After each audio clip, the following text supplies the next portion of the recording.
Hello বন্ধুরা, আজ আমি আবারও চলে এসেছি রান্নার একটা নতুন ভিডিও নিয়ে। তো আজ আমি তোমাদের সাথে শেয়ার করব চিলি চিকেনের একটা রেসিপি। তো চিলি চিকেন আমরা প্রায়ই সময় ধাবা রেস্টুরেন্টে খেয়েই থাকি। এইভাবে একবার বাড়িতে বানিয়ে দেখো, ধাবা রেস্টুরেন্টের টেস্ট পাবেই পাবে।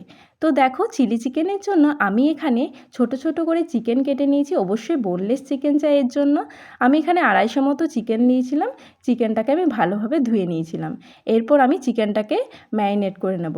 তার জন্য আমি এখানে দিয়ে দিলাম প্রথমেই লেবুর রস, তারপর দিয়ে দিলাম আদা রসুনের পেস্ট, দিয়ে দিলাম গোলমরিচ গুঁড়ো,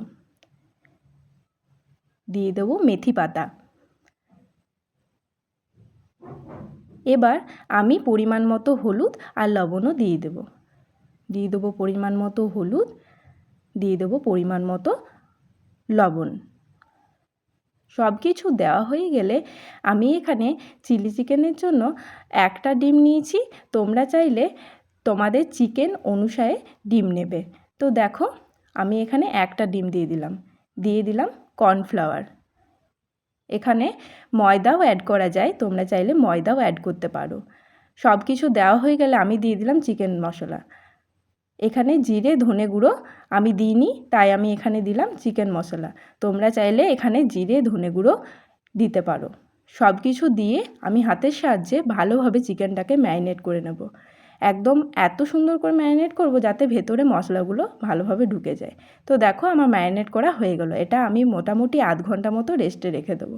এখানে চিলি চিকেনের জন্য আমার লাগছে টমেটো, আদা রসুন কুচি, লঙ্কা, ক্যাপসিকাম, আর এখানে লাগছে পেঁয়াজ।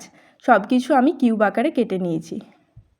ভালোভাবে আমার কাটা হয়ে গেলে এবার আমি চিলি চিকেন ভাজার জন্য আমি এখানে প্রথমে কড়াইয়ে সাদা তেল বসিয়ে দিয়েছিলাম। সাদা তেল ভালোভাবে গরম হয়ে গেলে আমি চিলি চিকেনের জন্য যে পকোড়াগুলো লাগবে সেগুলো ভালোভাবে ভেজে নেব। হ্যাঁ, অবশ্যই মনে রাখবে যখন পকোড়াগুলো ভাজবে তখন যেন গ্যাসের ফ্লেমটা লো থাকে, না হলে তোমার পকোড়াগুলো দেখবে বাইরের থেকে লাল লালভাবে ভালোভাবে ভাজা হয়ে গেছে আর ভেতরটা একদম সেদ্ধ হয়নি। তো দেখো, আমি এখানে গ্যাসের ফ্লেম লো রেখে আমি চিকেন পকোড়াগুলোকে সময় নিয়ে ভেজে নিয়েছিলাম। এক সাইডটা ভাজা হয়ে গেলে আমি উল্টে দিয়েছিলাম।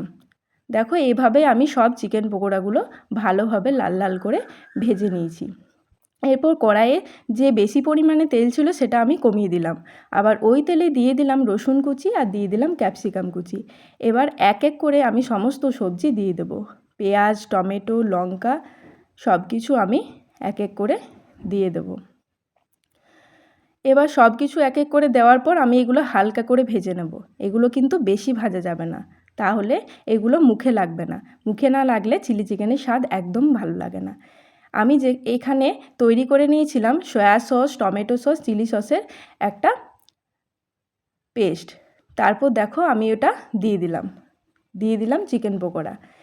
আর এখানে দিয়ে দেবো কর্নফ্লাওয়ার গোলা জল, যাতে এর গ্রেভিটা আরও ভালো মোটা হয়। এবার আমি কিছুক্ষণ ঢাকা দিয়ে রেখে দিয়েছিলাম। দেখো, চিলি চিকেন আমার সম্পূর্ণভাবে তৈরি। তোমরা এরকমভাবে একবার বানিয়ে দেখো, রেস্টুরেন্ট আর ধাবার মতনই একদম টেস্ট পাবে। তোমরা এটা রুটি, পরোটা, ফ্রাইড রাইস যে কোনো ভালো রেসিপির সাথেই খেতে পারো। তো আমার ভিডিওটি ভালো লাগলে লাইক, কমেন্ট, শেয়ার করে দিও। আর যারা ইউটিউব থেকে দেখছো তারা প্লিজ আমার চ্যানেলটাকে সাবস্ক্রাইব করে দিও। আমার চ্যানেলের নাম হচ্ছে জামতারা ফুড রেসিপি। তো ভালো থেকো, সুস্থ থেকো, আনন্দে থেকো। আর আনন্দে থাকলেই তো সব কিছু সম্ভব। Bye bye, tata.